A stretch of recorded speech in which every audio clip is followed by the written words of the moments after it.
Let's mic history को जानो। अगर आप न्यूज हेडलाइंस से लेकर वायरल होने वाली फोटोज को देखोगे, वीडियोस को देखोगे, तो आपको एक लेवल पर लगेगा कि बांग्लादेश में कई ऐसे ग्रुप्स हैं जो इंडिया को पसंद नहीं करते। लेकिन दोस्तों, जिस देश ने बांग्लादेश को आजाद कराया, उसी देश में ऐसा क्या हुआ कि आज लोग भारत के खिलाफ बातें कर रहे हैं? क्या बांग्लादेश के लोगों को भारत के कंट्रीब्यूशन के बारे में पढ़ाया नहीं जाता? आज इस वीडियो में मैं आपको बताऊंगा कि बांग्लादेश के लोग भारत के बारे में क्या पढ़ते हैं और किस वजह से और कब से बांग्लादेश में भारत का विरोध करने वाले लोग पल बढ़ रहे हैं। तो वीडियो को इन तक जरूर देखिएगा, क्योंकि अपना इतिहास नहीं जानोगे तो खुद को कैसे पहचानोगे। दोस्तों, सबसे पहले बात करते हैं इस सेंटिमेंट की जो आज बांग्लादेश की सड़कों पर दिख रहा है, यानी कि एंटी इंडिया सेंटिमेंट, या यूं कहें कि हिंदू विरोध का। इस सेंटिमेंट की शुरुआत अभी कुछ दिन पहले से नहीं पड़ी है, बल्कि ये तब से बांग्लादेश में मौजूद है जब हमारा देश आजादी की लड़ाई लड़ रहा था और जिन्ना पाकिस्तान बनाने की मांग कर रहे थे। तो उस वक्त जो रिलीजियस सेंटिमेंट था कि मुसलमानों का अपना एक देश होना चाहिए, उस भावना के आधार पर बन गया ईस्ट पाकिस्तान, यानी कि आज का बांग्लादेश। इसके बाद जब वेस्टर्न पाकिस्तान ने ईस्टर्न पाकिस्तान के अधिकारों को कुचलना शुरू किया, खास तौर पर भाषा के लेवल पे, यानी बांग्ला भाषा के साथ भेदभाव किया, तब बड़े लेवल पर प्रोटेस्ट हुए।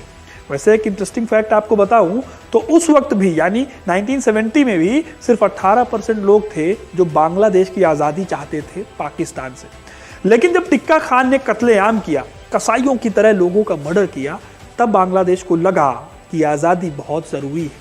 फिर बड़े लेवल पर प्रोटेस्ट ने बांग्लादेश को जन्म दिया। इस आज़ादी की लड़ाई में वो लोग भी शामिल थे जो भारत से अलग होकर पाकिस्तान बनने के समर्थक थे। बांग्लादेश बनने के बाद ये लोग पाकिस्तान नहीं गए, बल्कि बांग्लादेश में ही रह गए। लेकिन इसका मतलब ये नहीं है कि भारत को लेकर बांग्लादेश का हर आदमी भारत को अपना दुश्मन मानता है। बांग्लादेश में आज भी एक बड़े लेवल पर इंडिया को सपोर्ट करने वाले लोग हैं। ऐसे लोग हैं जो भारत के कंट्रीब्यूशन को मानते हैं। इसके पीछे एक बड़ी वजह है बांग्लादेश की किताबें।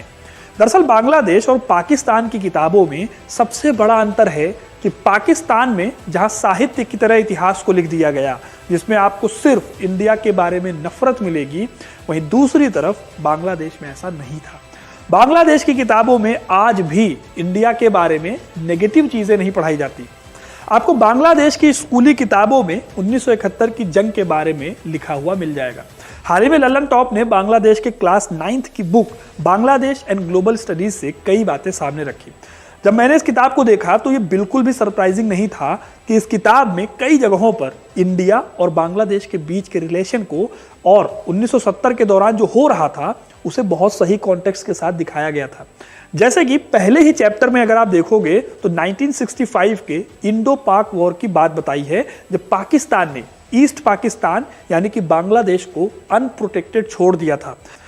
किताब में साफ शब्दों में पाकिस्तान के एंटी इंडिया कैंपेन की बात की गई है, जिसमें बांग्लादेश में मौजूद रविन्द्रनाथ टैगोर और उनके गीतों को, यहाँ के हिंदू कल्चर को, इन सब पर सवाल उठाए गए थे। इसलिए उस वक्त ईस्ट बांग्लादेश के लोग अपने कल्चर को बचाने के लिए साथ खड़े हुए थे और एक सेकुलर बांग्लादेशी राष्ट्रवाद की यहाँ पर नींव पड़ी थी।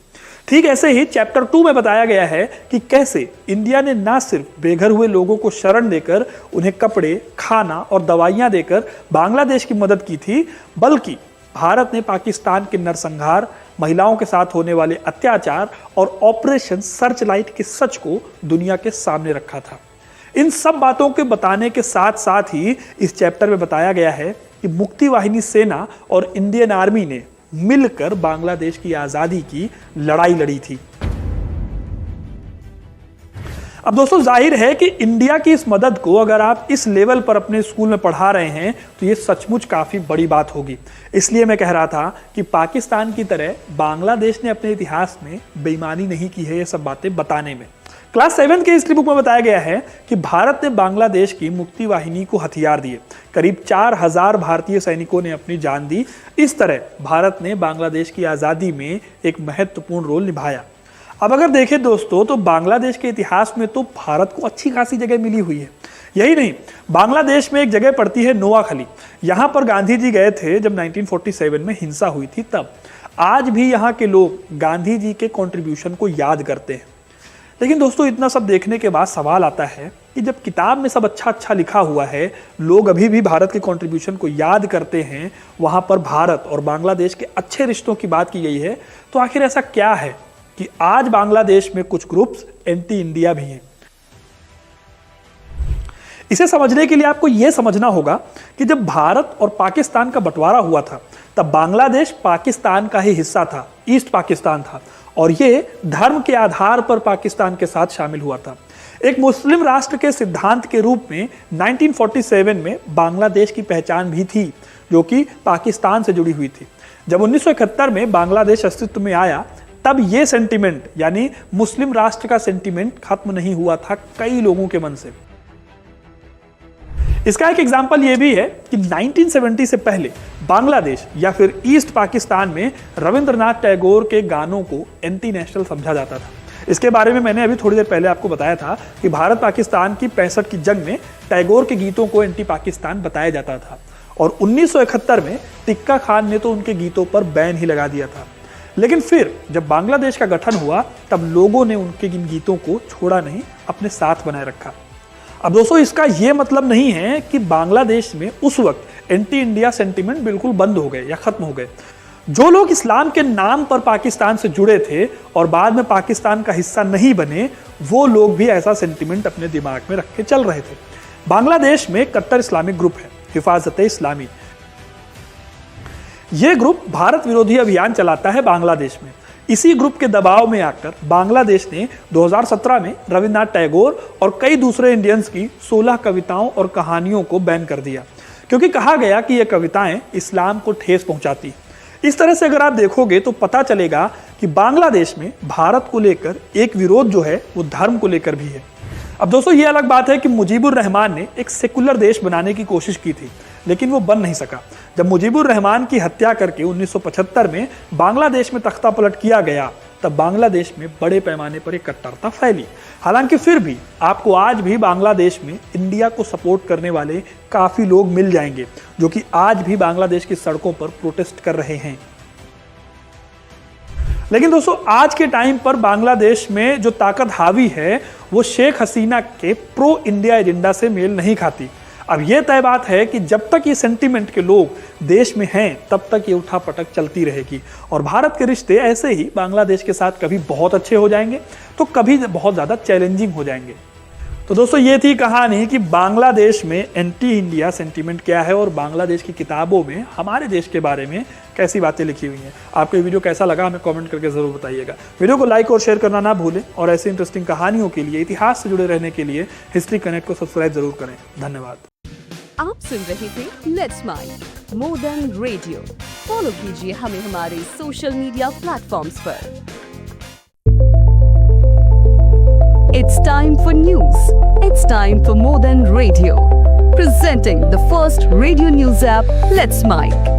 Let's Mic, a news-based app on your phone where you get to watch and listen news, talk shows, interviews, radio show podcasts. On Let's Mic, you get all relevant information of TV, print, radio, podcast, and digital. Let's Mic talks about every segment of life.